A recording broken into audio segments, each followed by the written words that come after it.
नमस्कार। आइए सुनते हैं गोदान का अगला भाग। स्वर राखी पांडे। मुझसे जो कुछ हो सकता था वह मैंने किया। इसके सिवा मैं और क्या कर सकता था। अगर कोई व्यक्ति अपने 2-4 लाख रुपए फूकने ही पर तुला हुआ हो तो मेरा क्या बस। राय साहब अब क्रोध न संभाल सके, खासकर जब उन 2-4 लाख रुपए में से 10-20 हजार आपके हत्थे चढ़ने की भी आशा हो। मिस्टर तनख्वाह क्यों दबते? बोले, राय साहब अब साफ साफ न कहलवाइए। यहाँ न मैं सन्यासी हूँ न आप। हम सभी कुछ न कुछ कमाने के लिए ही निकले हैं। आँख के अंधों और गांठ के पूरों की तलाश आपको भी उतनी ही है जितनी मुझको। आपसे मैंने खड़े होने का प्रस्ताव किया। आप 1 लाख के लोभ से खड़े हो गए। अगर गोटी लाल हो जाती तो आज आप 1 लाख के स्वामी होते और बिना एक पाई कर्ज लिए कुंवर साहब से संबंध भी हो जाता और मुकदमा भी दायर हो जाता। मगर आपके दुर्भाग्य से वह चाल पलट गई।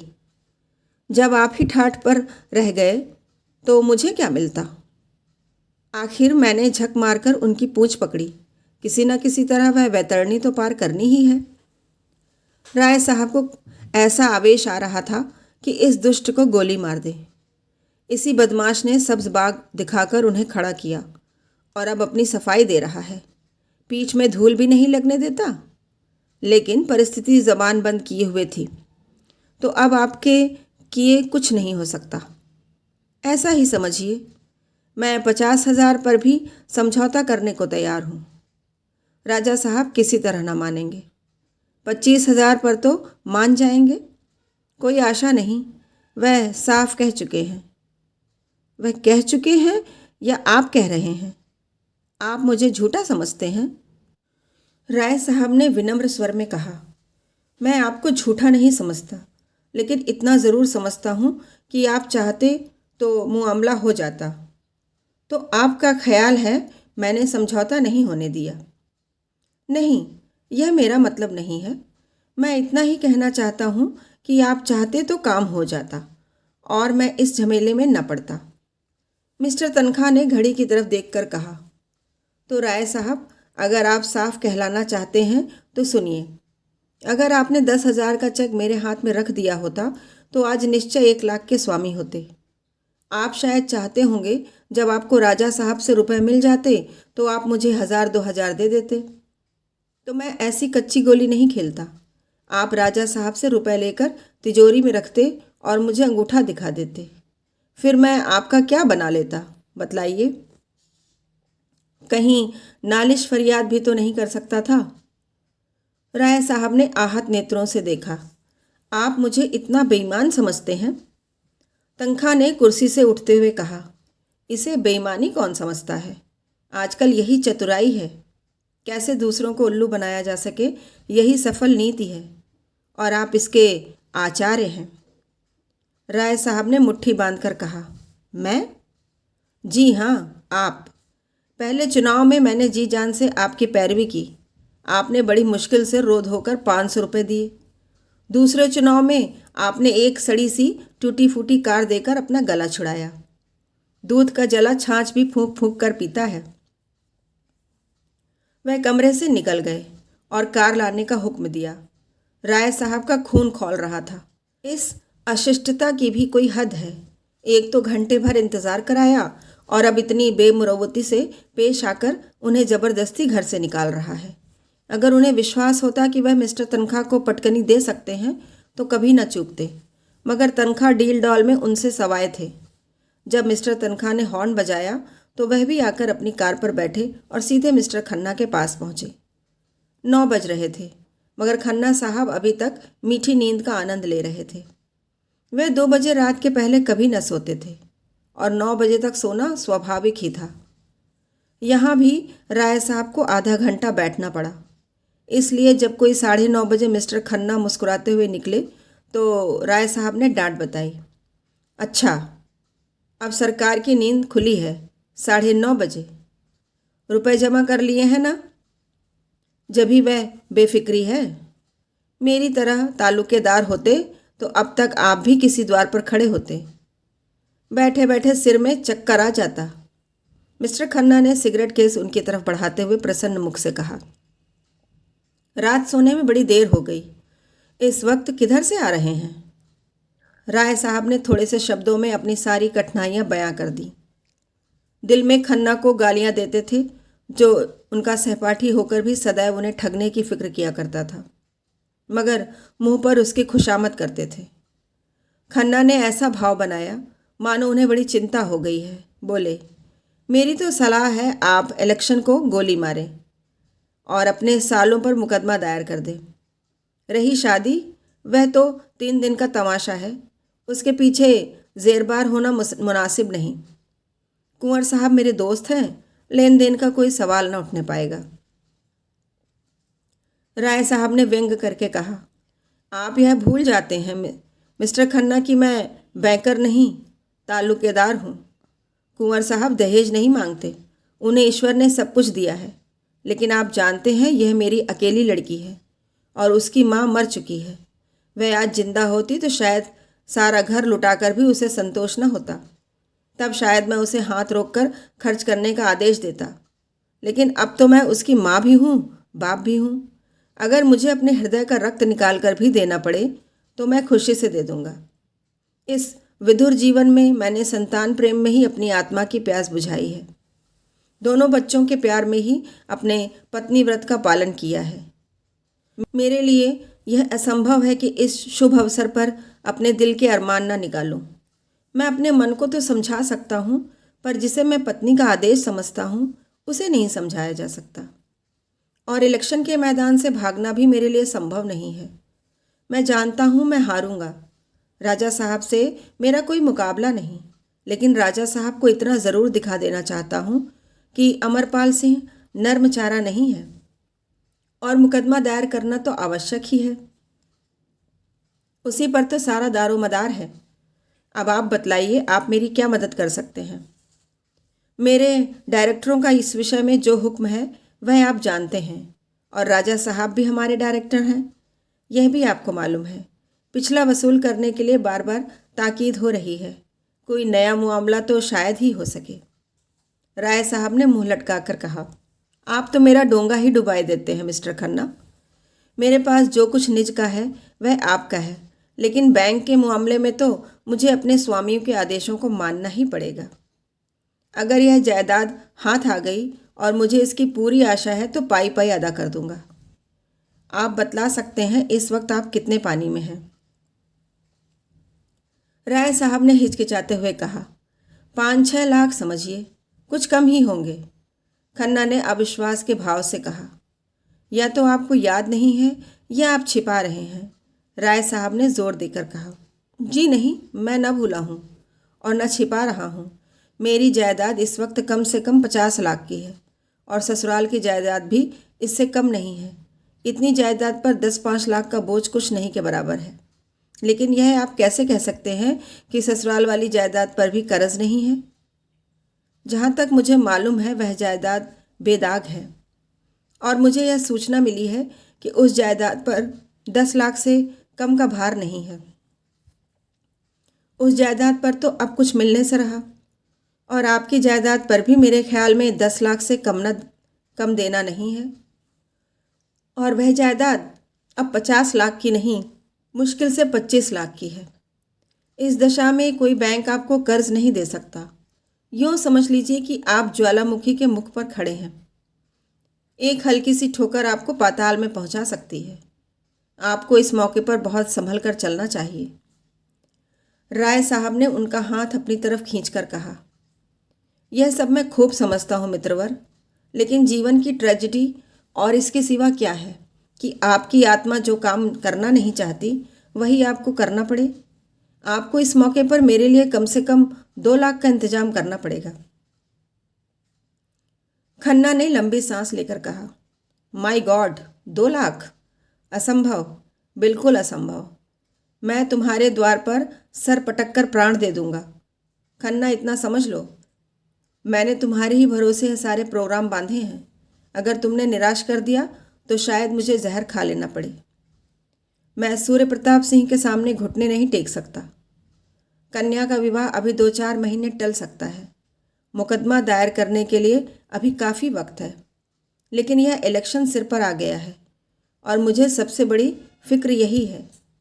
खन्ना ने चकित होकर कहा, तो आप इलेक्शन में 2 लाख लगा देंगे? इलेक्शन का सवाल नहीं है भाई, यह इज्जत का सवाल है। क्या आपकी राय में मेरी इज्जत 2 लाख की भी नहीं? मेरी सारी रियासत बिक जाए, गम नहीं, मगर सूर्य प्रताप सिंह को मैं आसानी से विजय न पाने दूंगा। खन्ना ने 1 मिनट तक धुआं निकालने के बाद कहा, बैंक की जो स्थिति है वह मैंने आपके सामने रख दी।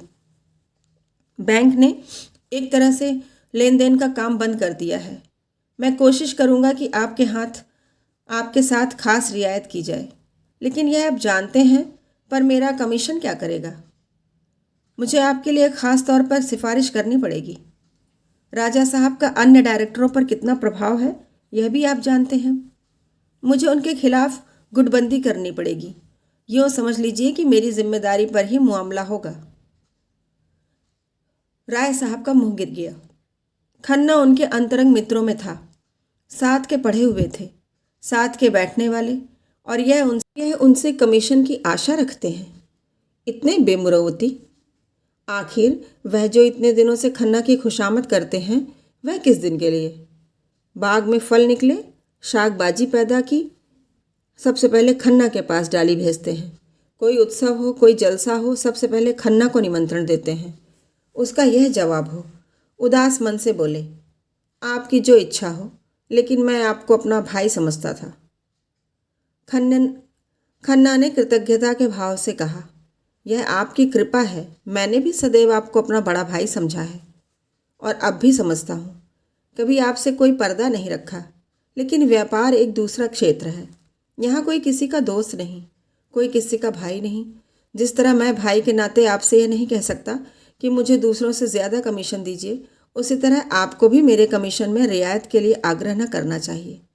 मैं आपको विश्वास दिलाता हूँ कि मैं जितनी रियायत आपके साथ कर सकता हूँ उतना करूँगा। कल आप दफ्तर के वक्त आएँ और लिखा पढ़ी करा लें। बस बिजनेस ख़त्म। आपने कुछ और सुना? मेहता साहब आजकल मालती पर बेतरह रिझे हुए हैं। सारी फिलॉसफी निकल गई। दिन में 1-2 बार ज़रूर हाजिरी दे जाते हैं और शाम को अक्सर दोनों साथ साथ सैर निकलते हैं। यह तो मेरी ही शान थी कि कभी मालती के द्वार पर सलामी करने न गया। शायद अब उसी की कसर निकल रही है। कहाँ तो यह हाल था कि जो कुछ है मिस्टर खन्ना है। कोई काम होता तो खन्ना के पास दौड़ी आती। जब रुपयों की ज़रूरत पड़ती तो खन्ना के नाम पुर्जा आता। और कहाँ अब मुझे देखकर मुंह फेर लेती हैं। मैंने ख़ास उन्हीं के लिए फ्रांस से एक घड़ी मंगवाई थी। बड़े शौक से लेकर गया, मगर नहीं ली। अभी कल मेवों की डाली भेजी थी, कश्मीर से मंगवाए थे, वापस कर दी। मुझे तो आश्चर्य होता है कि आदमी इतनी जल्दी कैसे इतना बदल जाता है। राय साहब मन में तो उनकी बेकदरी पर खुश हुए, पर सहानुभूति दिखाकर बोले, अगर यह भी मान लें कि मेहता से उसका प्रेम हो गया है, तो भी व्यवहार तोड़ने का कोई कारण नहीं है। खन्ना व्यथित स्वर में बोले, यही तो रंज है भाई साहब। यह तो मैं शुरू से जानता था, वह मेरे हाथ नहीं आ सकती। मैं आपसे सत्य कहता हूँ, मैं कभी इस धोखे में नहीं पड़ा कि मालती को मुझसे प्रेम है। प्रेम जैसी चीज़ उनसे मिल सकती है, इसकी मैंने कभी आशा भी नहीं की। मैं तो केवल उनके रूप का पुजारी था। सांप में विष है, यह जानते हुए भी हम उसे दूध पिलाते हैं। तोते से ज़्यादा निठुर जीव और कौन होगा, लेकिन केवल उसके रूप और वाणी पर मुग्ध होकर लोग उसे पालते हैं और सोने के पिंजड़े में रखते हैं।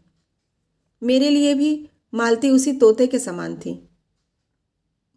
अफसोस यही है कि मैं पहले क्यों न चेत गया। इसके पीछे मैंने अपने हज़ारों रुपए बर्बाद कर दिए भाई साहब। जब उसका रुक्का पहुंचा, मैंने तुरंत रुपए भेजे। मेरी कार आज भी उसकी सवारी में है।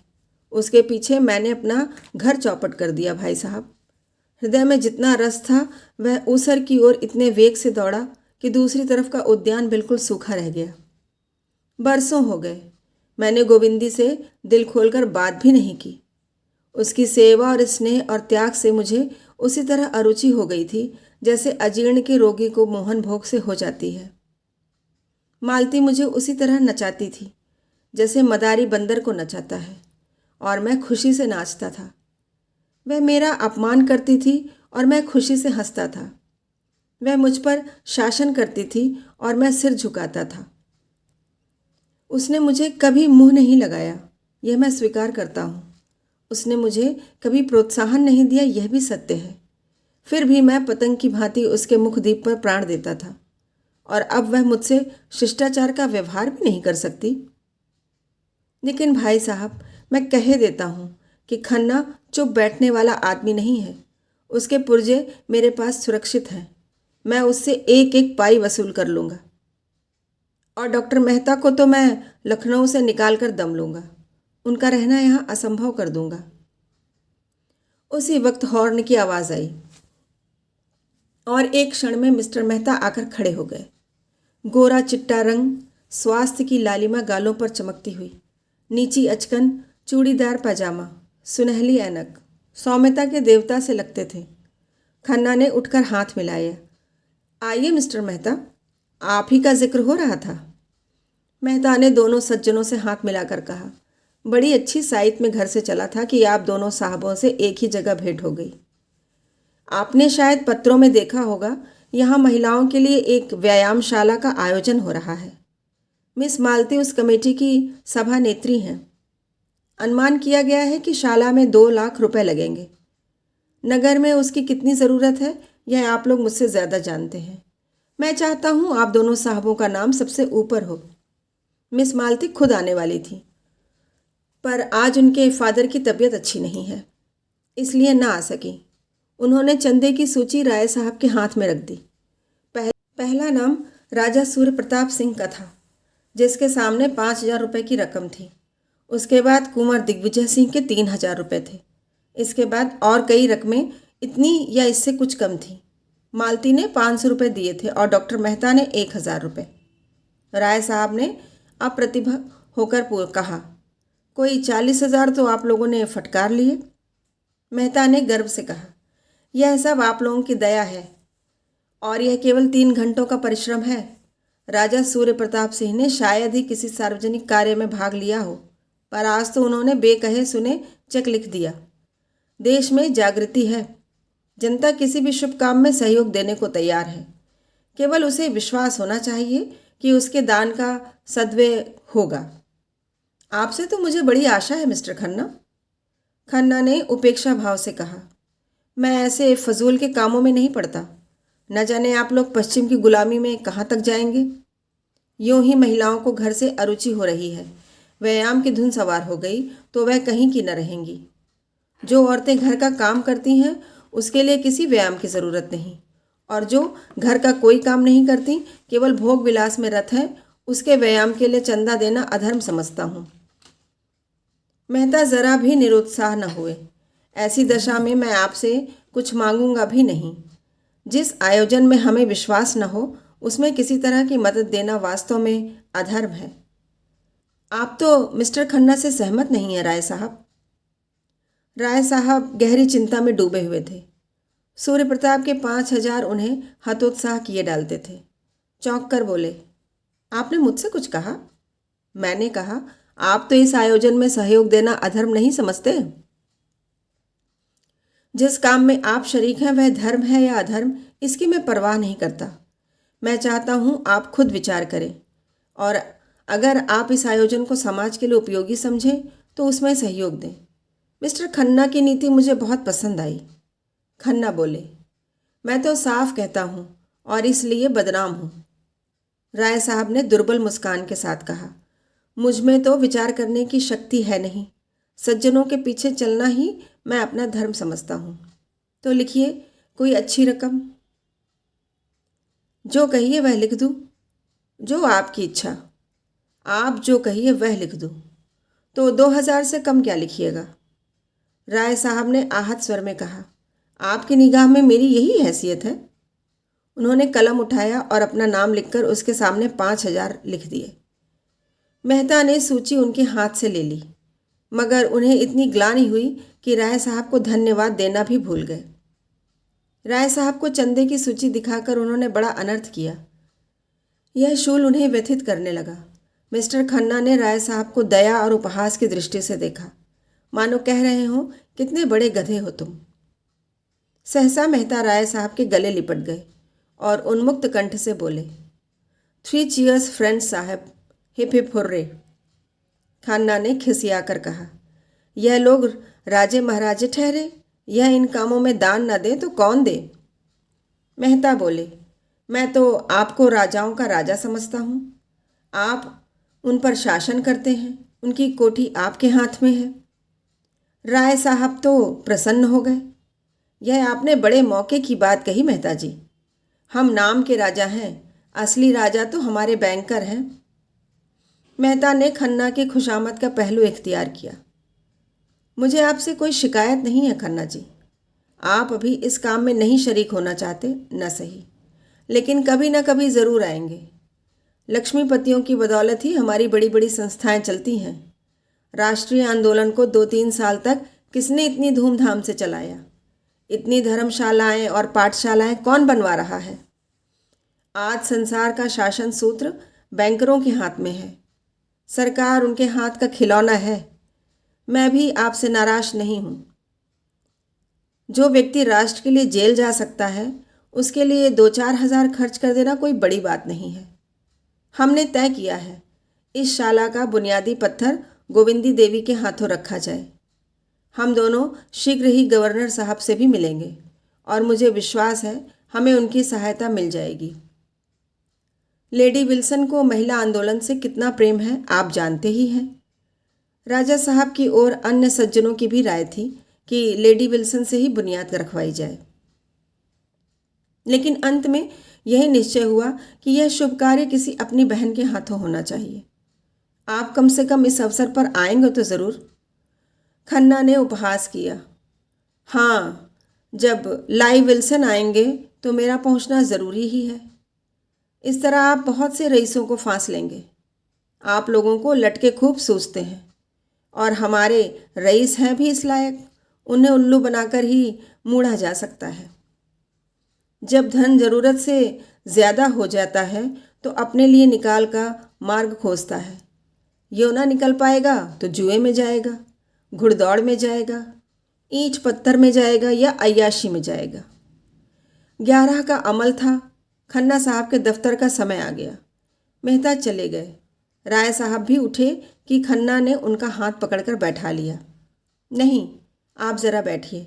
आप देख रहे हैं मेहता ने मुझे इस बुरी तरह फांसा है कि निकलने का कोई रास्ता ही नहीं रहा। गोविंदी से बुनियाद का पत्थर रखवाएंगे। ऐसी दशा में मेरा अलग रहना हास्यास्पद है या नहीं?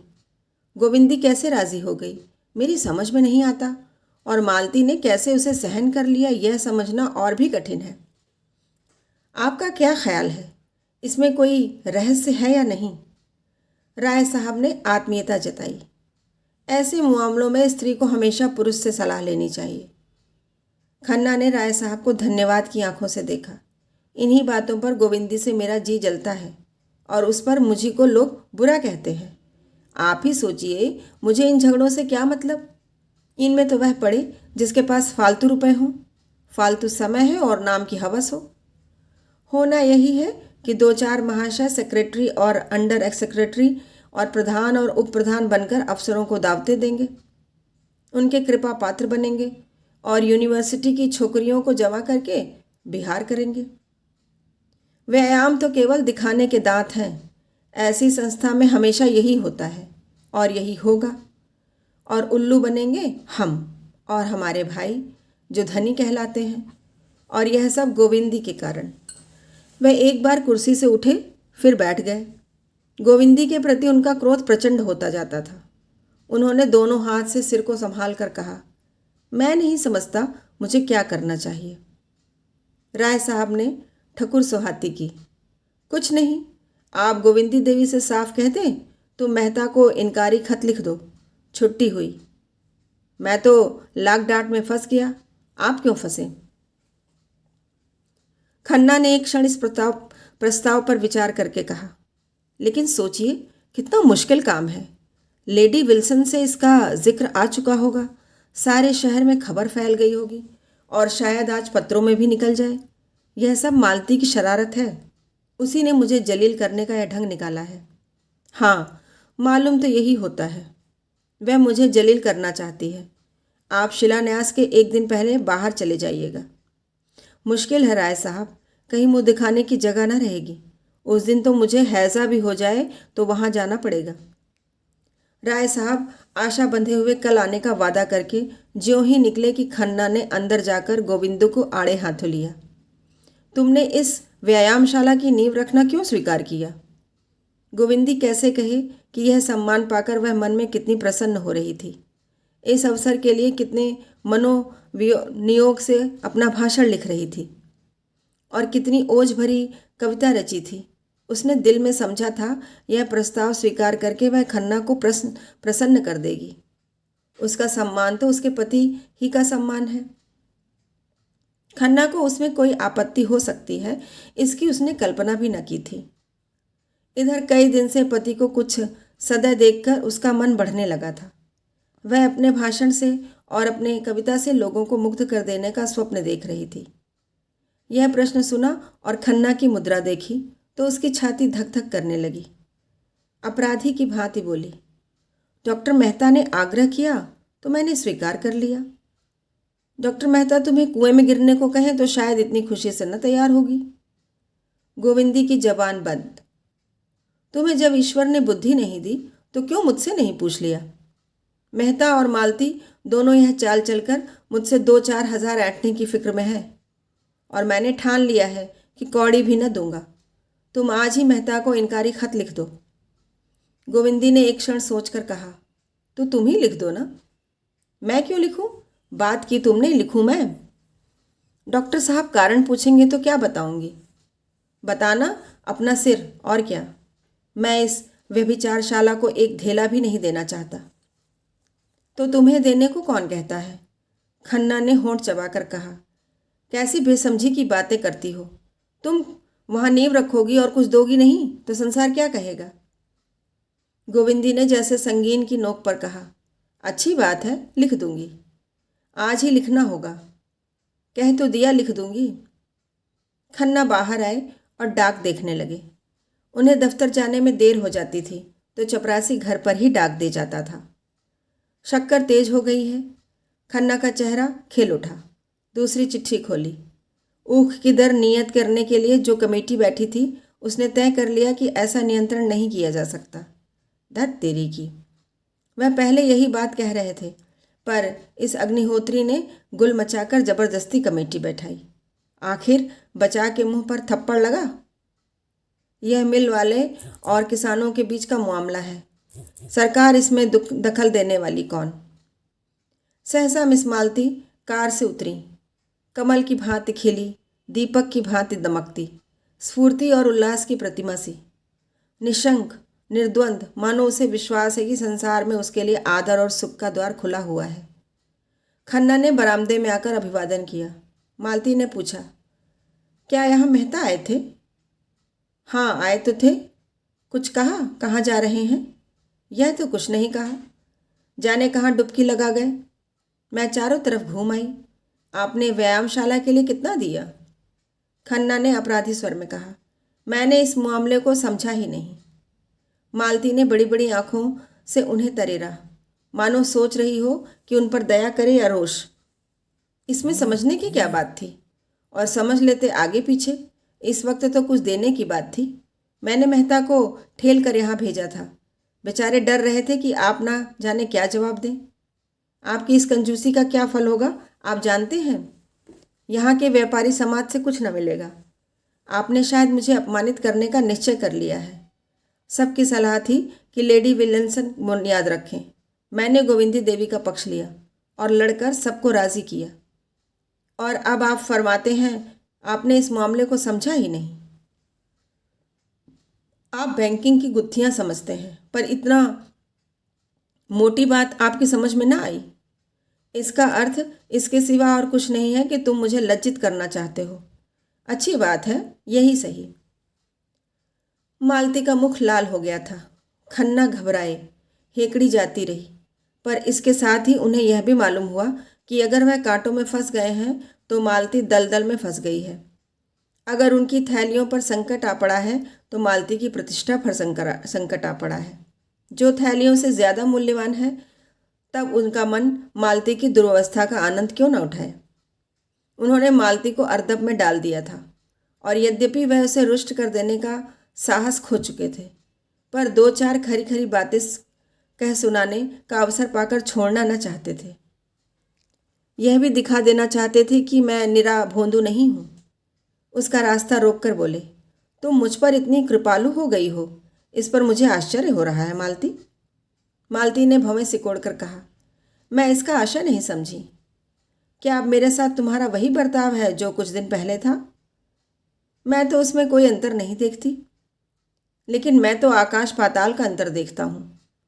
अच्छा, मान लो तुम्हारा अनुमान ठीक है तो फिर मैं तुमसे एक शुभ कार्य में सहायता मांगने आई हूँ। अपने व्यवहार की परीक्षा देने आई हूँ, और अगर तुम समझते हो कुछ चंदा देकर तुम यश और धन्यवाद के सिवा और कुछ पा सकते हो तो तुम भ्रम में हो। खन्ना परास्त हो गए। वह ऐसे सकरे कोने में फंस गए थे जहाँ इधर उधर हिलने का भी स्थान न था। क्या वह उससे यह कहने का साहस रखते हैं कि मैंने अब तक तुम्हारे ऊपर हजारों रुपए लुटा दिए? क्या उसकी यही पुरस्कार है? लज्जा से उनका मुंह छोटा सा निकल आया, जैसे सिकुड़ गया हो। झेपते हुए बोले, मेरा आशय यह न था मालती, तुम बिल्कुल गलत समझी। मालती ने परिहास के स्वर में कहा, खुदा करे मैंने गलत समझा हो, क्योंकि अगर मैं उसे सच समझ लूँगी तो तुम्हारे साय से भी भागूंगी। मैं रूपवती हूँ, तुम भी मेरे अनेक चाहने वालों में से एक हो। वह मेरी कृपा थी कि जहाँ मैं औरों के उपहार लौटा देती थी, तुम्हारी सामान्य से सामान्य चीज़ें भी धन्यवाद के साथ स्वीकार कर लेती थी, और ज़रूरत पड़ने पर तुमसे रुपए भी मांग लेती थी। अगर तुमने अपने धनोन्माद में इसका कोई दूसरा अर्थ निकाल लिया तो मैं तुम्हें क्षमा करूँगी। यह पुरुष प्रकृति का अपवाद नहीं, मगर यह समझ लो कि धन ने आज तक किसी नारी के हृदय पर विजय नहीं पाई और न कभी पाएगा। खन्ना एक एक शब्द पर मानो गजगज भर नीचे धंसते जाते थे। अब और ज़्यादा चोट सहने का उनमें जीवट न था। लज्जित होकर बोले, मालती, तुम्हारे पैरों पड़ता हूँ, अब और जलील न करो, और न सही तो मित्र भाव तो बना रहने दो। यह कहते हुए उन्होंने दराज से चेकबुक निकाला और 1000 लिखकर डरते डरते मालती की तरफ बढ़ाया। मालती ने चेक लेकर निर्दय व्यंग किया, यह मेरे व्यवहार का मूल्य है या व्यायामशाला का चंदा? खन्ना सजल आंखों से बोले, अब मेरी जान बख्शो मालती, क्यों मेरे मुंह में कालिख पोत रही हो? मालती ने जोर से कहका मारा, देखो, डांट भी बताई और 1000 रुपये भी वसूल किए। अब तो तुम कभी ऐसी शरारत न करोगे? कभी नहीं, जीते जी कभी नहीं। कान पकड़ो। कान पकड़ता हूँ, मगर अब तुम दया करके जाओ और मुझे एकांत में बैठकर सोचने और रोने दो। तुमने आज मेरे जीवन का सारा आनंद। मालती और जोर से हंसी।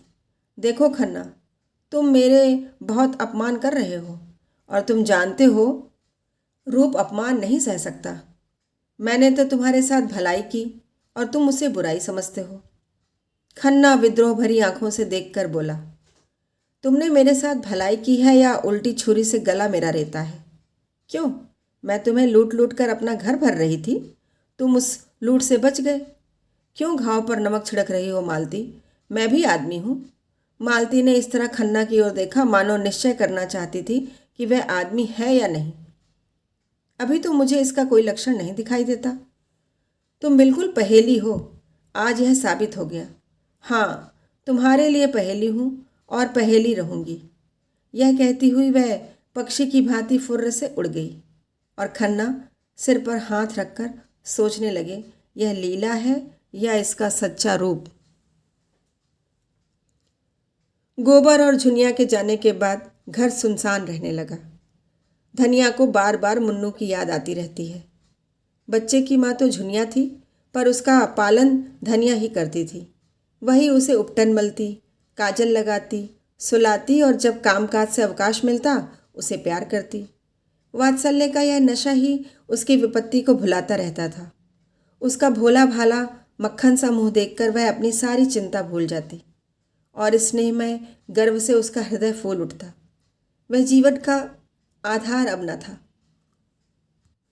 उसका सूना खटोला देखकर वह रो उठती। वह कवच जो सारी चिंताओं और दुराशाओं से उसकी रक्षा करता था, उससे छिन गया था। वह बार बार सोचती, उसने जुनिया के साथ ऐसी कौन सी बुराई की थी जिसका उसने यह दंड दिया। डाइन ने आकर उसका सोना सा घर मिट्टी में मिला दिया। गोबर ने तो कभी उसकी बात का जवाब भी न दिया था। इसी राण ने उसे फोड़ा और वहां से ले जाकर न जाने कौन कौन सा नाच नचाएगी। यहाँ ही वह बच्चे की कौन सी बहुत परवाह करती थी। उसे तो अपनी मिस्सी काजल मांग चोटी से ही छुट्टी नहीं मिलती। बच्चे की देखभाल क्या करेगी। बेचारा अकेला जमीन पर पड़ा रोता होगा। बेचारे एक दिन भी तो सुख से नहीं रहने पाता। कभी खांसी, कभी दस्त, कभी कुछ कभी कुछ। यह सोच सोचकर उसे झुनिया पर क्रोध आता। गोबर के लिए अब भी उसके मन में वही ममता थी। इसी चुड़ैल ने उसे कुछ खिला पिलाकर अपने वश में कर लिया। ऐसी माइवनी न होती तो यह टोना ही कैसे करती। कोई बात न पूछता था। भौजाइयों की लातें खाती थी। यह भुग्गा मिल गया तो आज रानी हो गई। होरी ने चिढ़कर कहा, जब देखा तब तू झुनिया ही को दोष देती रहती है। यह नहीं समझती कि अपना सोना खोटा तो सोनार का क्या दोष। गोबर उसे न ले जाता तो क्या आपसे आप चली जाती। शहर का दाना पानी लगने से लौंडे की आंख बदल गई। ऐसा क्यों नहीं समझ लेती। धनिया गरज उठी, अच्छा चुप रहो। तुम्ही ने रान को मूड पर चढ़ा रखा है था। नहीं मैंने पहले ही दिन झाड़ू मारकर निकाल दिया होता। खलिहान में ठाठे जमा हो गई थीं। होरी बोल बैलों को जुखर कर अनाज मारने जा रहा था। पीछे मुंह फेर कर बोला, मान ले बहू ने गोबर को फोड़ ही लिया तो तू इतना कुढ़ती क्यों है। जो सारा जमाना करता है वही गोबर ने भी किया। अब उसके बाल बच्चे हुए। मेरे बाल बच्चों के लिए क्यों अपनी सांसत कराए। क्यों हमारे सिर का बोझ अपने सिर पर रखे। तुम ही उपद्रव की जड़ हो तो मुझे भी निकाल दे।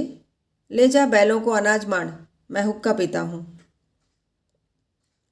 तुम चलकर चक्की पीसो, मैं अनाज मारूंगी। विनोद में दुख उड़ गया। वही उसकी दवा है। धनिया प्रसन्न होकर रूपा के बाल गूंथने बैठ गई, जो बिल्कुल उलझ कर रह गए थे, और होरी खलिहान चला। रसिक बसंत सुगंध और प्रमोद और जीवन की विभूति लुटा रहा था, दोनों हाथों से दिल खोलकर। कोयल आम की डालियों में छिपी अपनी रसीली मधुर आत्मस्पर्शी कूक से आशाओं को जगाती फिरती थी। महुए की डालियों पर मैनों की बारात सी लगी बैठी थी। नीम और सिरस और करौंदे अपनी महक में नशा सा घोल देते थे। होरी आमों के बाग में पहुंचा तो वृक्षों के नीचे तारे से खिले थे। उसका व्यथित निराश मन भी इस व्यापक शोभा और स्फूर्ति में आकर गाने लगा। हिया जरत रहत दिन रैन, आम की डरिया कोयल बोले, तनिक ना आवत चैन। सामने से दुलारी सहुआइन गुलाबी साड़ी पहने चली आ रही थी। पाँव में मोटे चांदी के कड़े थे, गले में मोटी सोने की हंसली। चेहरा सूखा हुआ पर दिल हरा। एक समय था जब होरी खेत खलिहान में उसे छेड़ा करता था। वह भाभी थी, होरी देवर था। इस नाते दोनों में विनोद होता रहता था। जब से साहजी मर गए, दुलारी ने घर से निकलना छोड़ दिया। सारे दिन दुकान पर बैठी रहती थी और वहीं वे सारे गांव की खबर लगाती रहती थी। कहीं आपस में झगड़ा हो जाए, सहुआइन वहां बीच बचाव करने के लिए अवश्य पहुंचेगी। आने रुपए सूद से कम पर रुपए उधार न देती थी, और यद्यपि सूद के लोभ में मूल भी हाथ न आता था। जो रुपए लेता खाकर बैठ रहता, मगर उसके ब्याज का दर ज्यों का त्यों बना रहता था। बेचारी कैसे वसूल करे। नालिश फरियाद करने से रही, थाना पुलिस करने से रही। केवल जीभ का बल था, पर ज्यों ज्यों उम्र के साथ जीभ की तेजी बदलती जाती थी, उसकी काट घटती जाती थी। अब उसकी गालियों पर लोग हंस देते थे और मजाक में कहते, क्या करेगी रुपए लेकर काकी, साथ तो एक कौड़ी भी न ले जा सकेगी। गरीब को खिला पिलाकर जितनी आशीष मिल सके ले ले, यही परलोक में काम आएगा। और दुलारी परलोक के नाम से जलती थी। होरी ने छेड़ा, आज तो भाभी तुम सचमुच जवान लगती हो। सहुआइन मगन होकर बोली, आज मंगल का दिन है, नज़र न लगा देना। इसी मारे मैं कुछ पहनती ओढ़ती नहीं। घर से निकली भी तो सभी घूरने लगते हैं, जैसे कभी कोई मेहरियाँ देखी ना हो। पटेश्वरी लाला की पुरानी बान अभी तक छूटी नहीं। होरी ठिठक गया। बड़ा मनोरंजक प्रसंग छिड़ गया था। बैल आगे निकल गए। वह तो आजकल बड़े भगत हो गए हैं। देखती नहीं हो, हर पूर्णमासी को सत्यनारायण की कथा सुनते हैं और दोनों जून मंदिर में दर्शन करने जाते हैं। ऐसे लंपट जितने होते हैं सभी बूढ़े होकर भगत बन जाते हैं। कुकर्म का प्रायश्चित तो करना ही पड़ता है। पूछो, मैं अब बुढ़िया हुई, मुझसे क्या हंसी। तुम अभी बुढ़िया कैसे हो गई भाभी? मुझे तो अब भी। अच्छा, चुप ही रहना, नहीं 150 गाली दूंगी। लड़का परदेश कमाने लगा, एक दिन नवेता भी नहीं खिलाया। सेंत मेंत में भाभी बताने को तैयार। मुझसे कसम ले लो भाभी, जो मैंने उसकी कमाई का एक पैसा भी छुआ हो। ना जाने क्या लाया, कहाँ खर्च किया, मुझे कुछ भी पता नहीं। बस एक जोड़ा धोती और एक पगड़ी मेरे हाथ लगी। अच्छा, कमाने तो लगा। आज नहीं कल घर संभालेगा ही। भगवान उसे सुखी रखे। हमारे रुपए भी थोड़ा थोड़ा देते चलो, सूद ही तो बढ़ रहा है। तुम्हारी एक एक पाई दूंगा भाभी, हाथ में पैसे आने दो। और खा ही जाएंगे तो कोई बाहर के तो है नहीं, हैं तो तुम्हारे ही। सहुआइन ऐसी विनोद भरी चापलूसियों से निरस्त हो जाती थी। मुस्कुराती हुई अपनी राह चली गई। होरी लपक कर बैलों के पास पहुंच गया और उन्हें पौर में डालकर चक्कर देने लगा। सारे गांव का यही एक खलिहान था। कहीं मड़ाई हो रही थी, कोई अनाज ओसा रहा था, कोई गल्ला तौल रहा था। नाई, बारी, बढ़ई, लोहार, पुरोहित, भाट, भिखारी सभी अपने अपने जेवरे लेने के लिए जमा हो गए थे। एक पेड़ के नीचे झिगुरी सी खाट पर बैठे अपनी सवाई उगा रहे थे। कई बनिए खड़े गल्ले का भाव तय कर रहे थे। सारे खलिहान में मंडी की सी रौनक थी। एक खटकिन बेर और मकोई बेच रही थी और एक खोचे वाला तेल के सेव और जलेबियां लिए फिर रहा था। पंडित दाता दीन भी होरी से अनाज बंटवाने के लिए आ पहुंचे थे और झिंगुरी सिंह के साथ खाट पर बैठे थे। दाता दीन ने सुरती मलते हुए कहा, कुछ सुना? सरकार भी महाजनों से कह रही है कि सूद का दर घटा दो, नहीं डिग्री न मिलेगी। झिंगुरी तंबाकू फाँक कर बोले, पंडित मैं तो एक बात जानता हूँ, तुम्हें गरज पड़ेगी तो 100 बार हमसे रुपए उधार लेने आओगे और हमें जो ब्याज चाहेंगे लेंगे। सरकार अगर आसामियों को रुपए उधार देने का कोई बंदोबस्त न करेगी तो हमें इस कानून से कुछ न होगा। हम दर कम खिलाएंगे, लेकिन 100 में 25 पहले ही काट लेंगे। इसमें सरकार क्या कर सकती है? यह तो ठीक है, लेकिन सरकार भी तो इन बातों को खूब समझती है। इसकी भी कोई रोक निकलेगी, देख लेना। इसकी कोई रोक हो ही नहीं सकती।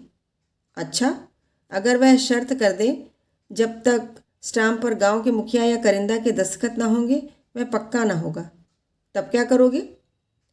आसामी को 100 बार गरज होगी, मुखिया को हाथ पांव जोड़ के लाएगा और दस्तखत कराएगा। हम तो 1/4 काट ही लेंगे और जो फंस जाओ जाली हिसाब लिखा और गए 14 साल को। झिंगुरी सिंह जोर से हंसा। तुम क्या कहते हो पंडित? क्या तब संसार बदल जाएगा? कानून और न्याय उसका है जिसके पास पैसा है।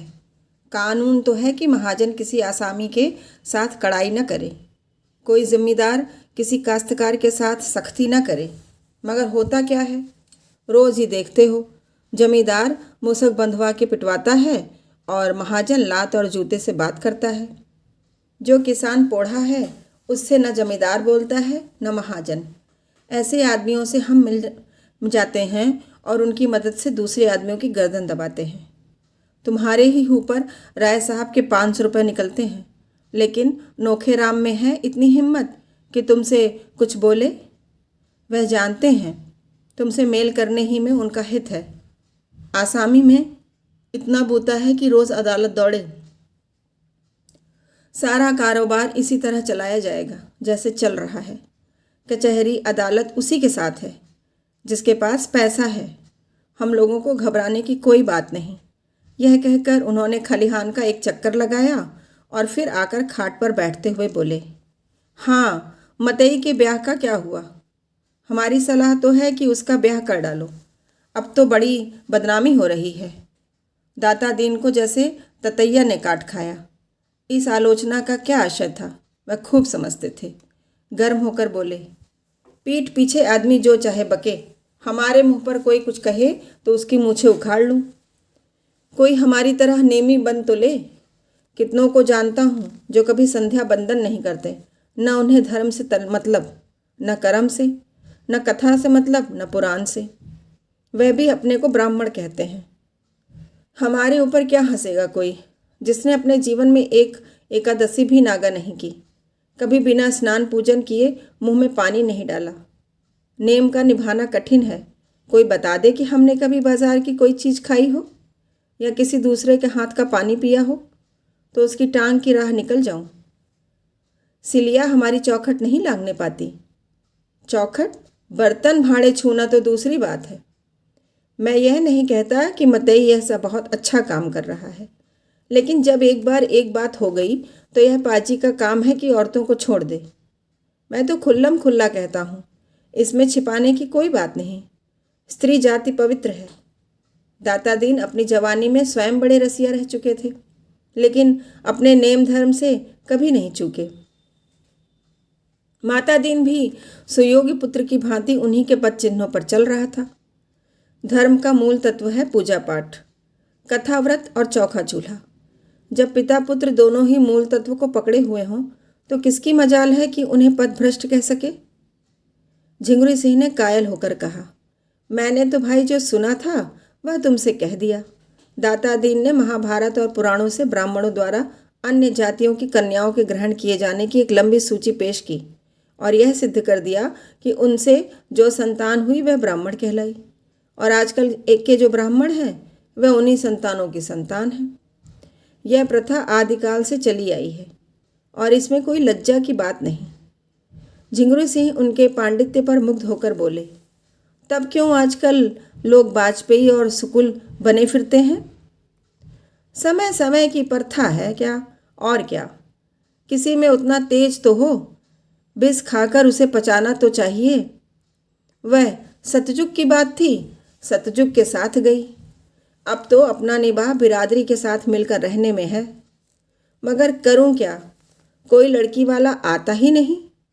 तुमसे भी कहा, औरों से भी कहा, कोई नहीं सुनता तो मैं क्या कर लड़की बनाऊं?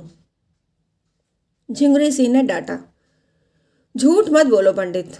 मैं तो 2 आदमियों को फांस फूंस कर लाया भी था, मगर तुम मुंह फैलाने लगे तो दोनों कान खड़े करके निकल भागे।